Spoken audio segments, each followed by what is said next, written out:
Добар ден, гледате Аргумент. Добар ден и за мојата гостинка, Неда Малеска, добар ден, извршна директорка на Центарот за управување со промени. Говориме за новиот предлог закон, кој долго време всушност гледаме дека се работи и никако да стапи на сила. Станува збор за предлог закон за високи функционери, нивно именување на државна управа и на фондови. Крај на недопирливите, така најави министерот за администрација Минчев, Горан Минчев. Сега моето прашање е, добро, прво кои се тие промени, а потоа ќе ве прашам навистина ли кој верува во чуда и дека ќе дојде до крај на тие недопирливи. Но прво околу промените. Благодарам, Билјана, на поканата. Мислам дека овој закон е исклучително важна порака, која што треба да се поздрави во насока на тоа дека ќе се подобрат критериумите за избор на овие клучни функции, а тоа се директори на органите на државната управа и нивните заменици. Новините во законот се однесуваат на тоа што досега практиката покажувала дека по пат на политички плен победникот носи се, дека политичките партии правеа комплетна распределба на своите позиции, тоа сведочевме и во јавноста и преку медиумите, кога низ еден договор политичките партии, коалиционите партнери се договара кои ресори, кои сектори, кои институции ќе ги предводи кои директори од која политичка партија. И се едно од која етничка припадност, да бидеме честни и тоа да го кажеме. Дополнително и така, како ќе се обезбеди оваа правична застапеност која што треба да се обезбеди во институциите. На тој начин практично успеавме не само што да комплетно девалвираме улогата на тие клучни позиции, туку да вградиме една просечност во оние кои што ги раководат институциите. Зашто? Заради тоа што немате никаква конкурентна постапка и заради тоа што по пат на ваков политички договор едноставно именувате или назначувате медиокритети. Да не дозволувате поголема и поширока конкуренција на луѓе кои што доаѓаат внатре од јавниот сектор, кои што може да ги исполнат и условите и критериумите за таа работна позиција, ниту пак го проширувате опсегот за луѓе надвор од јавниот сектор, од приватниот сектор, кои што може да внесат некакви промени или некаква свежина во управувањето во јавниот сектор. Сега ситуацијата со ова предлог законско решение е комплетно поинаква. Тоа ќе значи дека сепак ќе има конкурентска постапка, ќе значи дека ќе има јасно прецизирани фази во процесот на селекција на овие највисоки раководни функции, ќе значи дека ќе се ценат квалификациите, не само условите, односно не знам дали имате завршено образование или дали познавате јазик, туку ќе се оценуваат и квалификациите на кандидатите. И во кој смисол може ли тоа да го прецизирате, што подразбира сега? Законот подразбира дека во оваа фаза вие како кандидат ќе мора да доставите една своја програма која што ќе се оценува, дали ќе можете да ги постигнете целите на таа институција, понатаму ќе се оценуваат вашите компетенции, дали сте имале раководно искуство претходно, тоа е еден од условите исто така за оваа работна позиција, значи 5 години да сте имале раководно искуство без разлика од каде доаѓате, воедно да имате минимум 7 години искуство работно, ќе се земаат вашите компетенции во предвид, значи дали знаете да стратешки размислувате, управувате, да имате визија за промените и така натаму, и сето тоа ќе оди низ една постапка на тестирање или на интервју во строго контролирани услови. Што значи строго контролирани услови? Тоа значи дека би требало, кога ќе се спроведува интервјуто, тоа да се заснова на компетенции, да се има докази за спроведеното интервју, докази за претходно тестирањето, каде што кандидатите ќе можат да се споредат врз основа на исти или слични прашања, и понатаму комисијата да оцени кои се најдобрите кандидати. Она што моментот каде што се остава сепак дискреција една на вашето второ прашање, тука да одговорам на онаа димензија каде е политиката, политичарите ќе можат да одлучат помеѓу тројцата најдобри кандидати. Сепак ќе одлучуваат политичарите. Па мора да одлучуваат, ми се чини, бидејќи ги гледавме искуствата и на многу други земји, на земјите членки на ОЕЦД, па и британското искуство. Но тие имаат вековна демократија. Вековна демократија, но мислам дека треба да немаме илузија дека политиката нема да има никакво влијание, па дури ни во овој систем, бидејќи ова е политички процес, тоа е. Овие функции се извршното јадро, клучното јадро на владата, значи тоа значи дека мандатарот со тие директори треба да испорача програмата и секако дека и министрите и владата меѓу тројцата најдобри кандидати ќе има свој збор да одлучи и таква е праксата и во Велика Британија, но сепак нема да може, како што беше досега, да вие имате на тие позиции луѓе без соодветни квалификации, без соодветно искуство и без соодветни компетенции. Значи, еве, оваа постапка треба да го обезбеди тоа, доколку се почитува. Значи, ова е она... Добро, вие велите доколку се почитува веќе втори или трет пат. Да. Верувате ли дека навистина ќе се почитува? Видите... Познавајќи ја вашата работа и како интелектуалка, имате сериозни сомнежи. Видите, ние ќе имаме, нашиот човечки капитал е прилично ограничен, мала држава сме.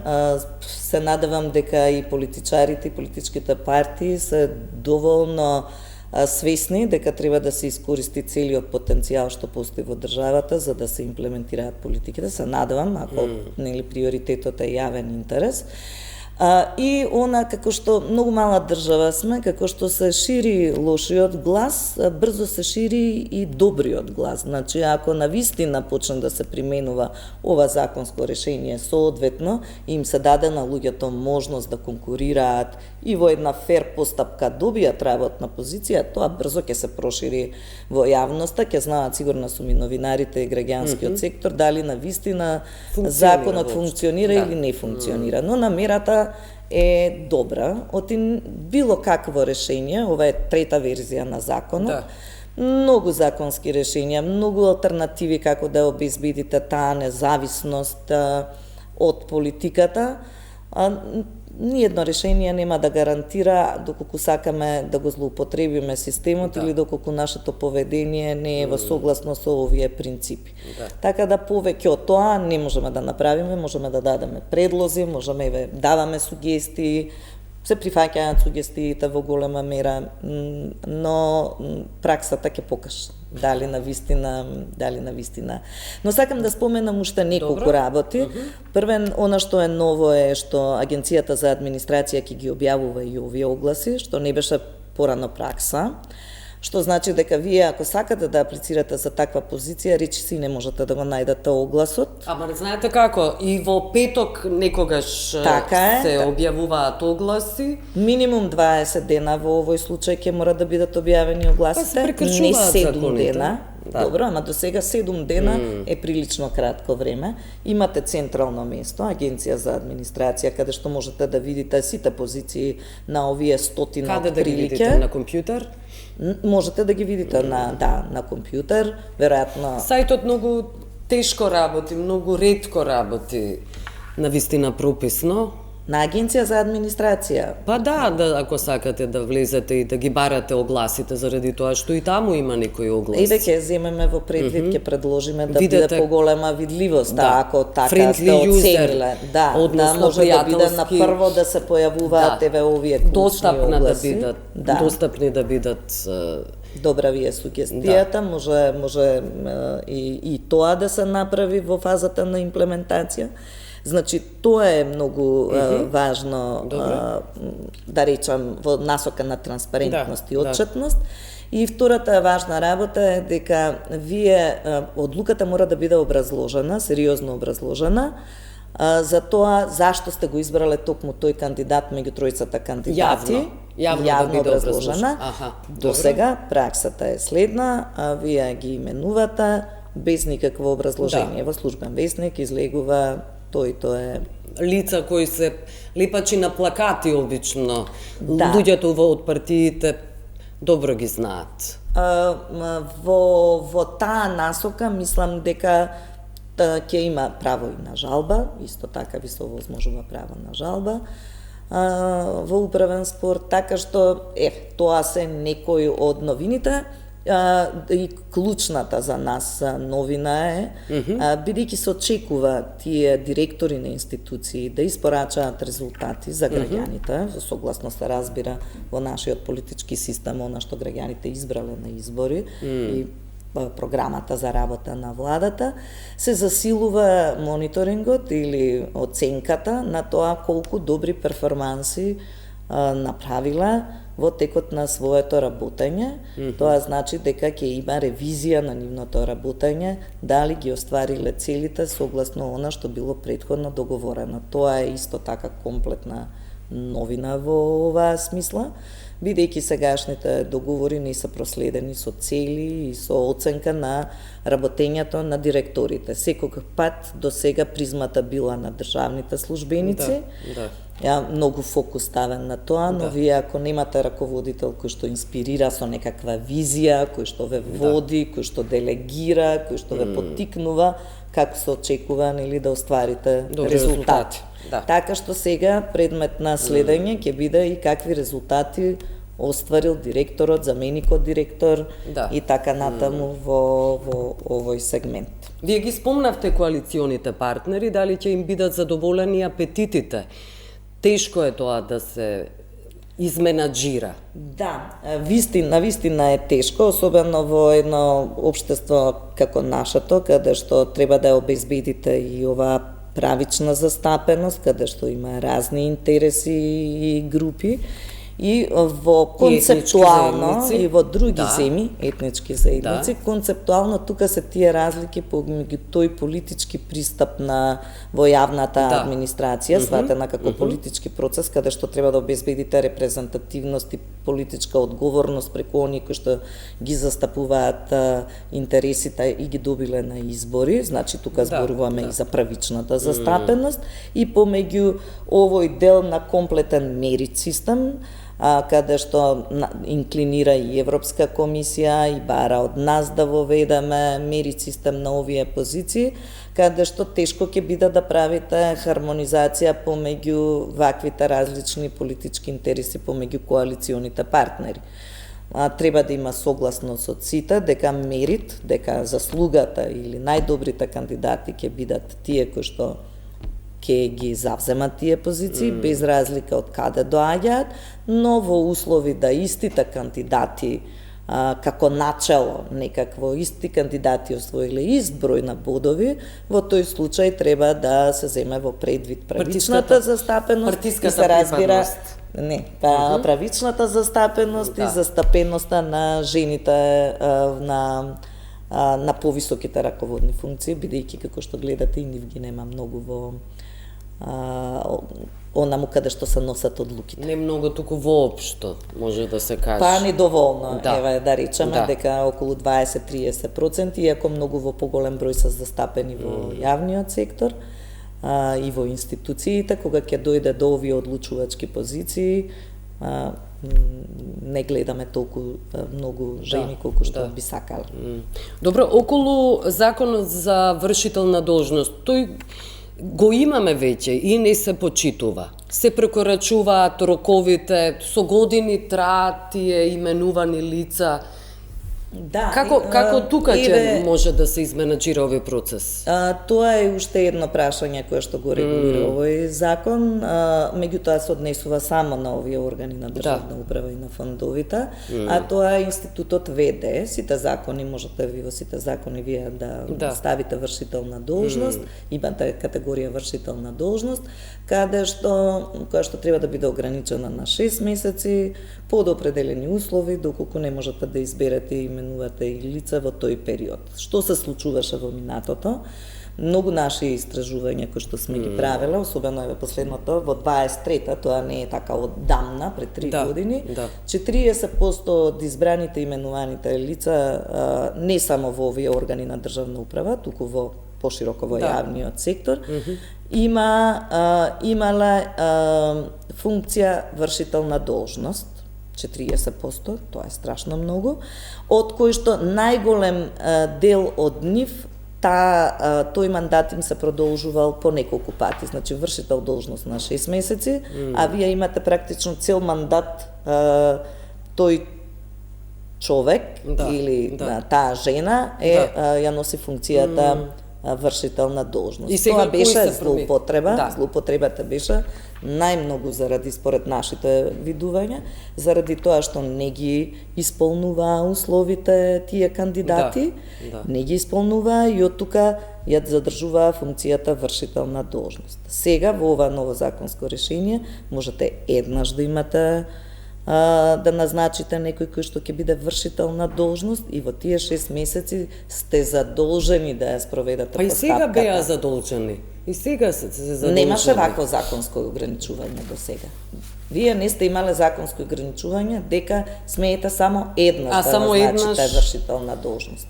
Него тоа не било ограничено, можете да го реизберете повторно во вршител на должност и така непречено 4 години додека трае мандатот. Ова е новина и во одредени само исклучоци може да се именува вршител на должност.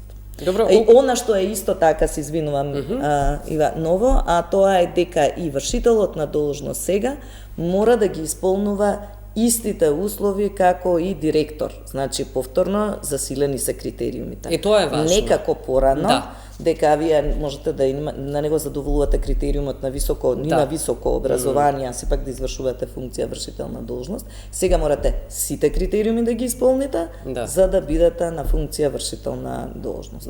И тоа е еден, би рекла, повисок стандард. Да. Тоа веќе има поента.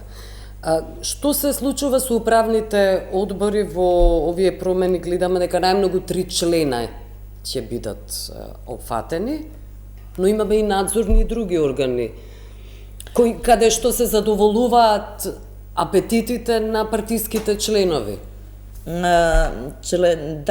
Министерот еве најави, гледам и во програмата на владата стои дека ќе се намалат членовите на управните и надзорните одбори, ќе се редуцираат. Се надевам дека ќе се засилат и нивните компетенции и квалификации. Сега тоа е уредено за органите на државната управа во овој закон, членовите на управните и надзорните одбори се опфатени.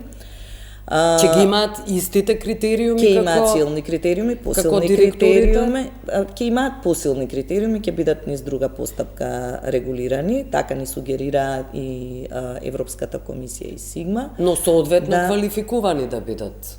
Но да бидат соодветно квалификувани се разбира. Кај нас надзорните одбори ги немаме овде во овие органи на државна управа. Најчесто бројот на членови, повторно едно наше истражување поодамнешно покажа дека имаме огромен број на управни и надзорни одбори, за кои што трошиме многу пари. Граѓаните трошат пари. Но граѓаните, членовите бројат од 5 до 11 членови, но во некои институции, особено како во јавните предпријатија, тие бројки се 14, 12, 13 членови, например водовод и канализација, еве се сеќавам тогаш беше едно од оние предпријатија кој што има огромен број на членови на управни и на надзорни одбори. Тие нема да се регулираат овде, но слушам најави дека се работи законот за јавни предпријатија и дека по овој закон, по слични, посилни критериуми, ќе се регулираат и таму изборот и на директори, и на членови на управни надзорни одбори. Ќе учествувате во креирање на тој закон? Ние не сме до сега поканети да учествуваме, но слушаме дека ќе биде објавен на ЕНЕР, можеме да дадеме предлози. Експерти сте токму за администрација, единствени во државава кои исклучиво се бават со администрација. Благодарам, но следиме, ќе дадеме предлози, не неминовно секогаш можеме и да бидеме членови во сите работни групи, но еве кога се објавени законите на ЕНЕР, секој има можност и граѓаните и сега имаат можности и администрацијата да даде коментари. Мислам дека на Министерството до 31 некаде ќе биде отворен, може да ќе го продолжат рокот. Добиени се коментарите, ќе има подобрувања и во сегашната верзија на законот, врз основа на сугестиите од вчерашната јавна расправа, коментарите на Европска комисија, односно на СИГМА, на заедничката иницијатива на ОЕЦД за јавна администрација, тоа е СИГМА, така да тоа е тоа. Имаше најави, ова е последното прашање, околу најавите за намалување на оние. Веќе никој не ни знае, сигурно вие ја знаете бројката на агенции, регулаторни тела, комисии, кој знае што се не плаќаат граѓаните. Имаше најава дека ќе се редуцира тој број? Не видовме нешто сериозно. Да, Министерството за јавна администрација објавува секоја година регистар на институции и регистарот на институции нас ни е параметар, водилка за тоа какви се состојбите. И премногу се согласувате. Имаме, забелешки 1200-300 институции состојани на локално. Како? Ве прекинав. Уште еднаш бројка. 1200 до 300, не знам сега. 1200 до 300. Институции на централно и локално ниво.